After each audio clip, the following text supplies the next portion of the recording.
talking a little bit about Maimonides' Rambam as a controversial individual. What made Rambam so controversial? Things that today we consider very, very simple. Take, for example, the idea that God is one, that God is unique, that God is unlike any other thing. Maimonides explains that this is because God is the source of all things, and God is unchangeable, and God is not only infinite, but beyond anything we can imagine, beyond any kinds of changes, beyond any kinds of reactions. There are no reactions with God. There's no emotions with God. God is indivisible and singular in a way that is completely beyond anything we could possibly imagine, because we're composed of different components. We can't understand singularity and unity. And God doesn't change because of our activities.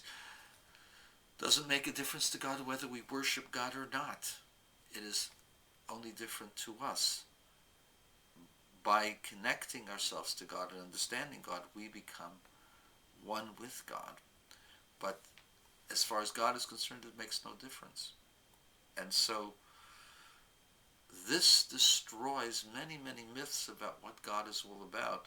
People thought of God as some great warrior with a sword, or that his sword are lightning bolts, or God was wrapped in a talus, or God is this great king with a huge throne, with a tremendous crown, with this incredible eyesight. You can see everything that's going on. God shed a tear, and the tear fell in the ocean, created all kinds of havoc. I mean, all of these things are symbolic. They're not meant to be taken literally. Maimonides is the first to tell us. It says the eyes of God, the ears of God, God's nose was burning. All of those ideas are meant for us to understand a little bit about what is going on, so that we can understand the resultant, but not to say that God has those attributes. Those are meant for man to understand in man's language. And this was controversial. Totally controversial, because people thought you had to take things literally. It says the eyes of God, so God has got eyes. The ears of God, God's got ears. And that would imply that God had a body. And then Maimonides comes along and says, if you believe that God has a body, you're a heretic. You have no portion of the world to come. This stirred tremendous reaction. Ravad, Rambam's greatest antagonist, writes that many who were greater and better than he made this error when they misinterpreted certain verses in the Torah. And of course the Kesef Mishnah, Rabbi Yosef Kar, says, so how can you call them greater and better than he if they made this error? But you see that Ravad considered them greater in wisdom and better in piety than Rambam. People made this error and thought of God in a physical way, that God had a body. There was a rabbi who argued about the concept of Mashiach, that Mashiach cannot be from the dead, and that this is something that all Jews understood and all Jews accepted. And even though it's not mentioned anywhere, this is an accepted understanding, just as the unity of God. And he used the unity of God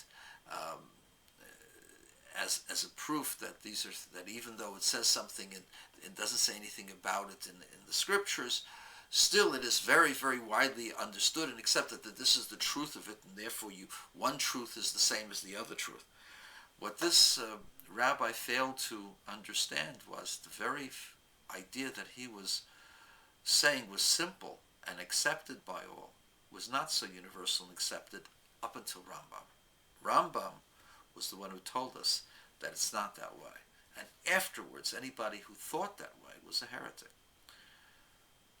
And by the way, the concept of Messiah from the dead I've talked about in different places.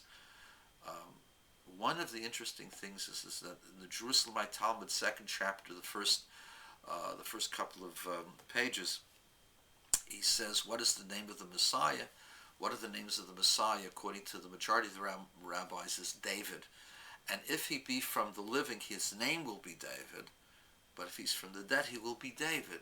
look in the Pnei Moshe, it means David himself. Now I ask you, King David is now deceased 2,900 years approximately. How could the rabbis in the Yerushalmi say this? They should have been thrown out of the Beis Medrash as Lubavitchers, people who believe that Messiah can be from the dead.